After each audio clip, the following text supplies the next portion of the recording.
우리는 우리를 전파하는 것이 아니라 오직 그리스도 예수의 주 되신 것과 또 예수를 위하여 우리가 너희의 종된 것을 전파함이라. 어두운 데에 빛이 빛이라 말씀하셨던 그 하나님께서 예수 그리스도의 얼굴에 있는 하나님의 영광을 아는 빛을 우리 마음에 비추셨느니라. 우리가 이 보배를 질그릇에 가졌으니 이는 심히 큰 능력은 하나님께 있고 우리에게 있지 아니함을 알게 하려 함이라. 우리가 사방으로 우겨쌈을 당하여도 쌓이지 아니하며 답답한 일을 당하여도 낙심하지 아니하며 박해를 받아도 버림받지 아니하며 거꾸로 트림을 당하여도 망하지 아니하고. 기독교는 생명을 강조하고 또 강조합니다. 이 생명은 죽음을 넘어서는 생명입니다. 그러므로 기독교는 죽음에 대해서도 자주 논합니다. 보통 사람들에게 죽음은 터부시되거나 외면됩니다. 죽음을 멀리하고 싶어서도 그렇지만 죽음에 대한 두려움 때문인 거죠. 그렇다면 죽음이 왜 두려울까요? 거기엔 기회가 없기 때문에 그렇습니다. 우리는 매 순간 실수하고 넘어질 수 있습니다. 그러나 다시 일어서면 됩니다. 다시 시도하고 출발할 수 있습니다. 그런데 죽음은 다른 차원의 문제입니다. 그럴 수가 없는 거죠. 한번 죽으면 그것으로 끝이기 때문에. 더욱이 죽음은 우리가 쌓아놓은 모든 것을 무로 돌려놓습니다. 게다가 누구도 죽음을 피해갈 수도 없고요. 예고 없이 우리를 찾아옵니다. 그래서 죽음이 두려운 거예요. 고대 그리스 철학자 에피쿠로스가 이런 말을 했습니다. 우리가 살아있는 한 죽음은 거기 없다. 또 죽음이 거기 있는 한 우리도 거기에 없다. 무슨 뜻일까요? 살아있으면 살아있기 때문에 죽음을 체험할 수 없다는 것이죠. 그리고 죽었다면 이미 죽었으니 죽음을 더 이상 의식할 수 없다는 것입니다. 그래서 죽음을 두려워하지 말라고 그는 말하고 있습니다. 그러나 기독교 신앙은 매일매일 죽음을 경험하라고 오히려 적극적으로 그 죽음에 대해서 도전하라고 권면하고 있어요. 주님께서도 당신의 죽음을 말씀하셨으며 친히 십자가의 죽음의 길을 가셨습니다. 사도 바울 또한 십자가의 길을 가신 주님을 기억하며 선언하였습니다. 고린도전서 15장 31절 말씀을 보겠습니다. 형제들아, 내가 그리스도 예수 우리 주 안에서 가진 바 너희에 대한 나의 자랑을 두고 단언하노니 나는 날마다 죽노라. 자신 역시 매일 죽음을 경험하고 있다는 뜻입니다. 오늘 본문 10절에도 이런 말씀이 나옵니다.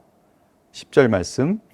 우리가 항상 예수의 죽음을 몸에 짊어짐은 예수의 생명이 또한 우리 몸에 나타나게 하려 함이라.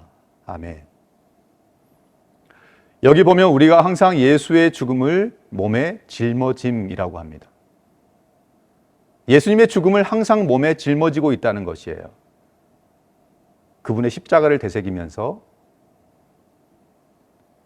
날마다 죽음을 경험하는 삶을 산다는 뜻입니다.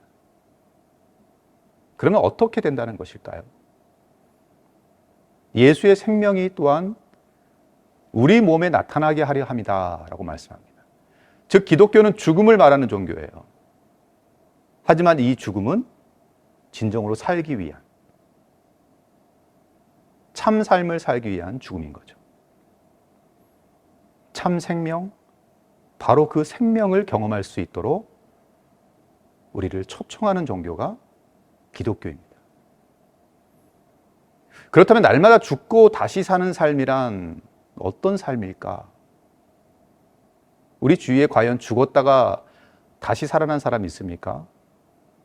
예수님 외에는 어느 누구도 죽음을 경험하고 다시 살아난 사람이 없습니다. 그런데 우리는 삶의 자리에서 간접적으로 이 죽음을 끊임없이 경험해요. 이 죽음에 가장 근접해 있는 우리의 일상적인 경험이 무엇일지 생각해 보면은 먼저는 몸의 죽음이죠. 몸의 죽음을 경험합니다. 바로 질병에 걸려 육체가 아플 때 있어요. 사람마다 차이는 있지만 코로나 치료를 받으면서 생명까지 위협받는 분도 계세요.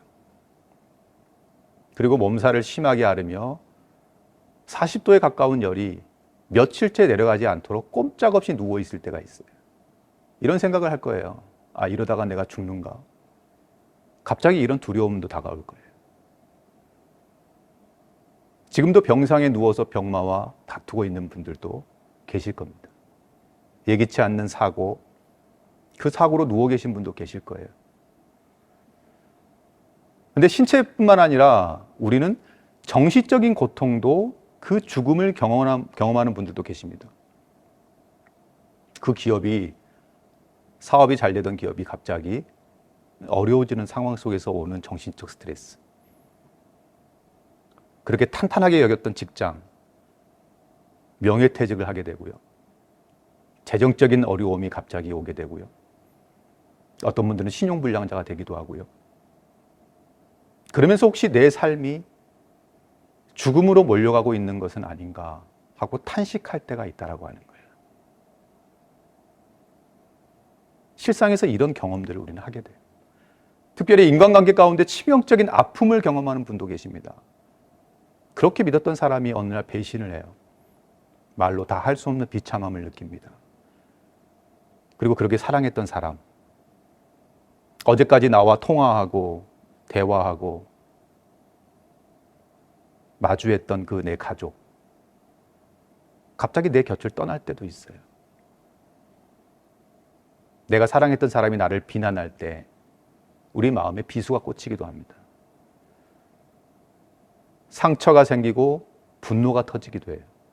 이런 모든 상처가 우리로 하여금 죽음을 경험하게 해요. 간접적으로. 사랑하는 성도 여러분, 모두 절망해 본 적 있으시죠? 어떻습니까? 모든 것이 싫어지잖아요. 모든 게 허무하고 무의미해져요. 그렇게 넋놓고 살아본 적 있으시잖아요.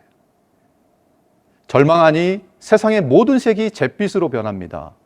매년 어김없이 오는 봄의 아름다운 풍경, 여름의 시원한 그 흘러내리는 계곡 물소리, 그리고 가을의 아름다운 단풍, 겨울의 첫눈, 이런 모든 상황들이요, 이런 모습들이요, 나를 더욱 힘들게 할 수 있다라고 하는 거예요.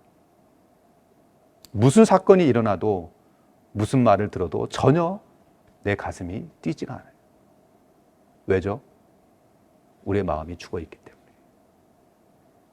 우리는 내 생각대로 일이 되지 않을 때 절망합니다.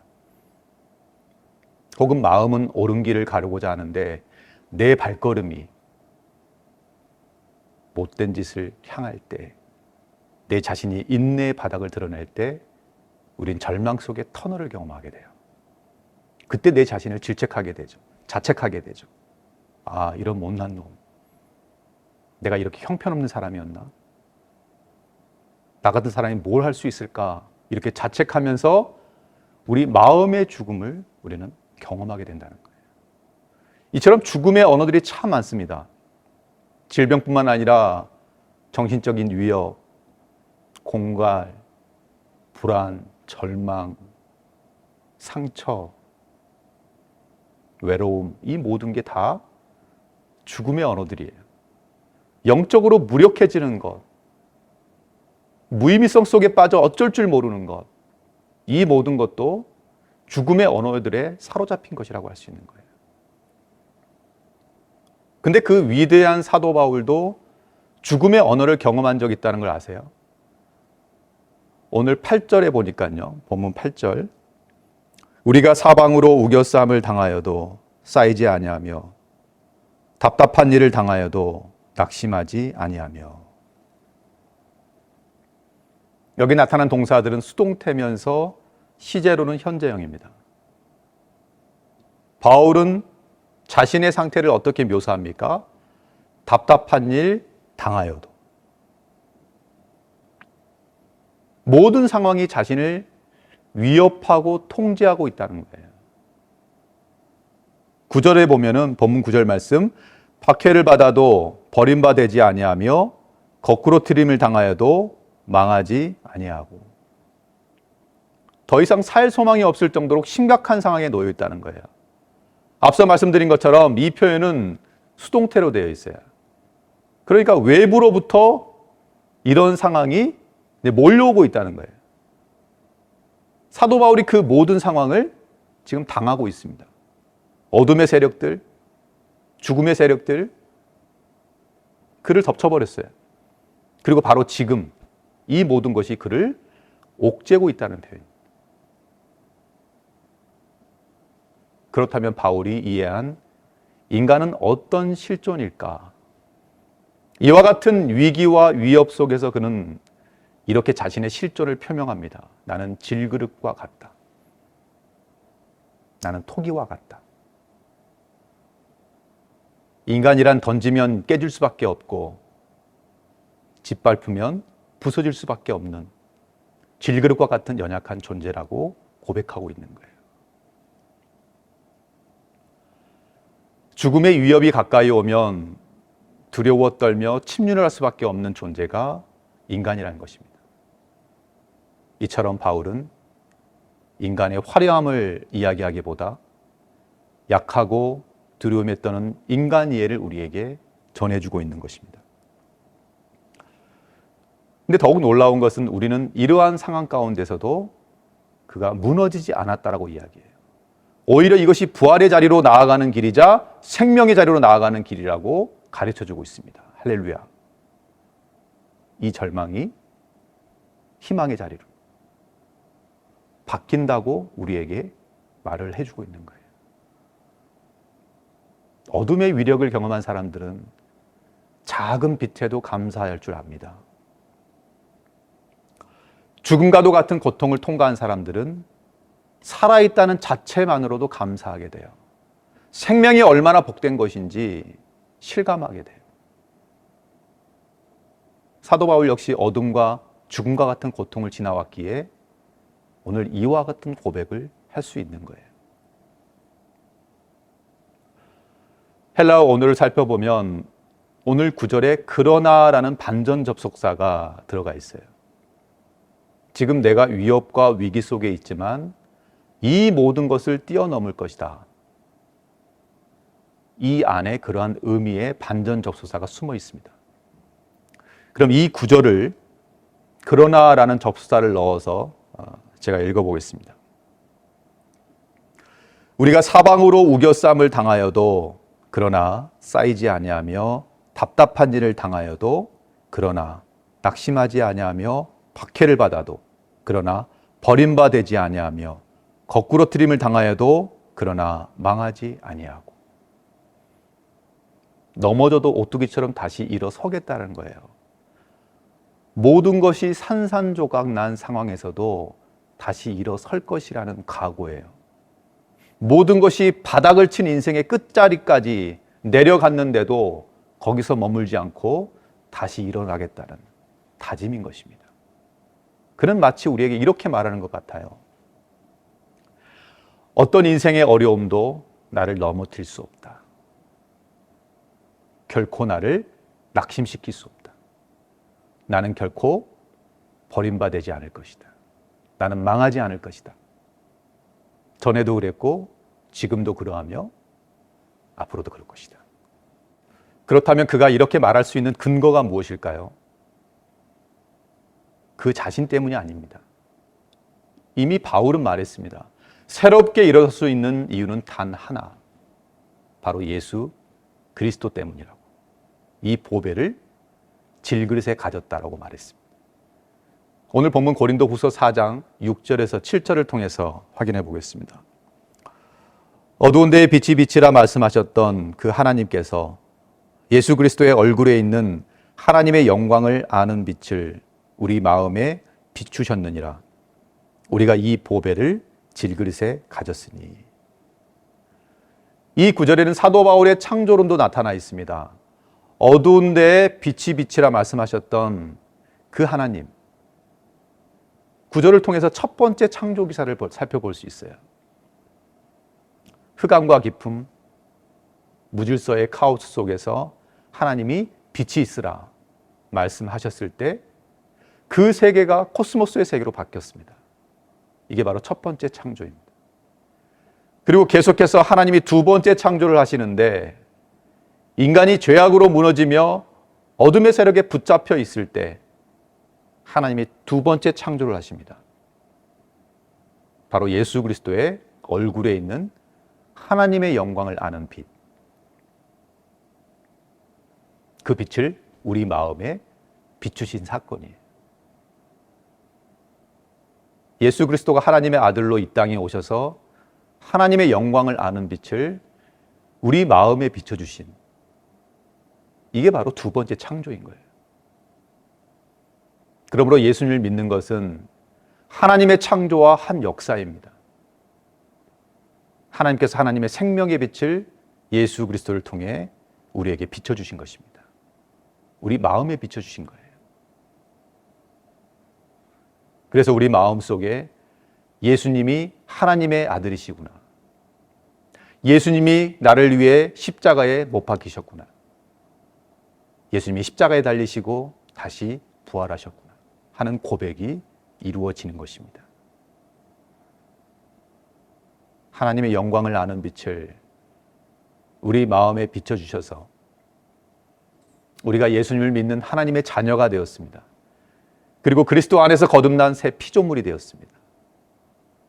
하나님께서 이 놀라운 보배를 질그릇과 같은 우리 속에 부어주셨다는 사실입니다. 이게 얼마나 큰 은혜입니까? 우리는 톡이요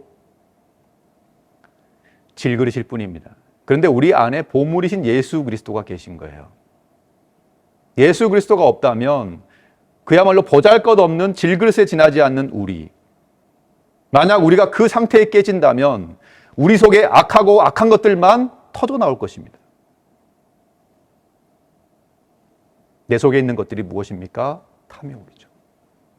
교만입니다. 거짓입니다. 이기심입니다. 열등감, 미움, 분노, 수많은 죄악들이 가득 차 있어요. 만약 내 속에 예수 그리스도가 계시지 않는다면 온통 이러한 것들이 나를 가득 채우고 있을 것입니다. 그래서 내가 깨지면 이 더러운 것들만 쏟아져 나오는 거예요. 그러나 우리가 예수 그리스도를 믿으니 내 안에 예수 그리스도라는 보화가 계시는 거예요. 내 속에 나타나게 되는 것입니다. 하나님의 사랑과 은혜, 그분의 생명과 지혜가 내 속에서 나타난다는 사실을 기억하시기 바랍니다. 그래서 바울은 자신이 깨지는 것을 두려워하지 않았어요. 내가 깨질 것이다. 내 삶이 부서질 것이다. 그러나 나는 새롭게 변화될 것이다. 내 안에 예수 그리스도가 계시니 어떤 것도 두렵지 않다. 이렇게 자신 있게 선언할 수 있었던 거죠. 때문에 그는 자신의 연약함도 자랑할 수 있는 근거가 되었던 겁니다. 근데 우리는 어떻습니까? 우리는 강한 것을 자랑하지 않습니까? 높은 것만 자랑하지 않습니까? 많이 가진 것을 자랑하지 않습니까? 내가 얼마나 능력자인지 그것들 계속해서 끊임없이 증명해내려고 우리가 노력하지 않습니까?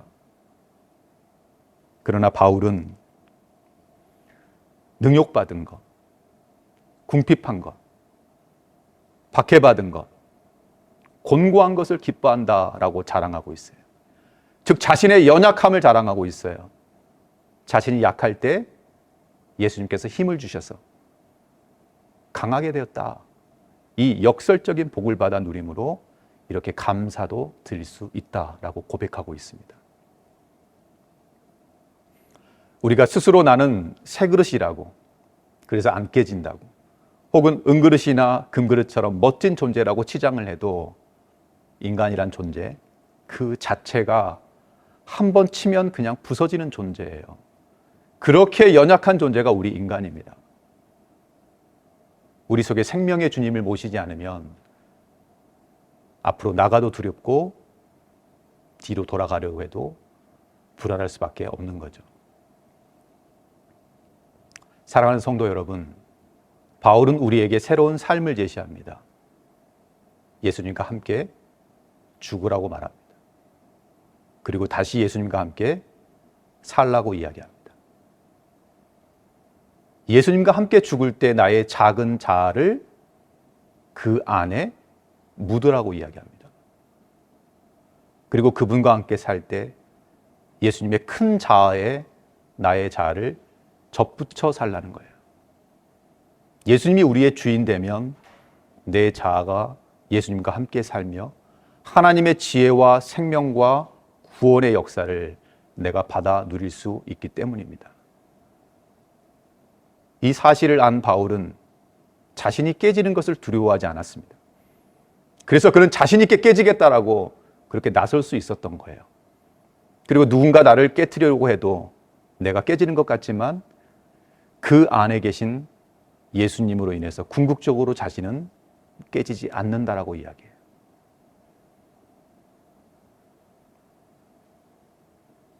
이게 바로 바울이 자신의 생을 담대히 살 수 있었던 이유입니다. 본문 10절 말씀입니다. 우리가 항상 예수의 죽음을 몸에 짊어짐은 예수의 생명이 또한 우리 몸에 나타나게 하려 함이라. 아멘. 이 말씀을 통해 바울은 우리에게 말합니다. 내가 깨지면 깨질수록 그 속에서 강력한 하나님의 영광이 나타날 것이다. 질글과 같은 나를 누르라. 궁지에 몰아넣어라. 나는 부서질 것이다. 그러나 그러면 그럴수록 내 안에 살아계신 예수님이 드러날 것이다. 예수님의 생명의 역사가 나를 통해 더욱 커질 것이다. 사랑하는 성도 여러분, 우리가 예수님을 믿는 순간 우리는 그때부터 작은 부활을 경험하게 됩니다. 우리가 예수님을 믿는 순간 그 예수님이 지니셨던 작은 영광을 우리는 소유하게 됩니다. 우리가 예수님을 믿음으로 이 작은 부활, 작은 영광, 작은 생명, 이 기쁨을 누리는 것이 이게 믿음의 사람들이 얻는 축복임을 믿으시기 바랍니다. 또 이것이 생명의 부활이신 예수님을 믿는 이유입니다.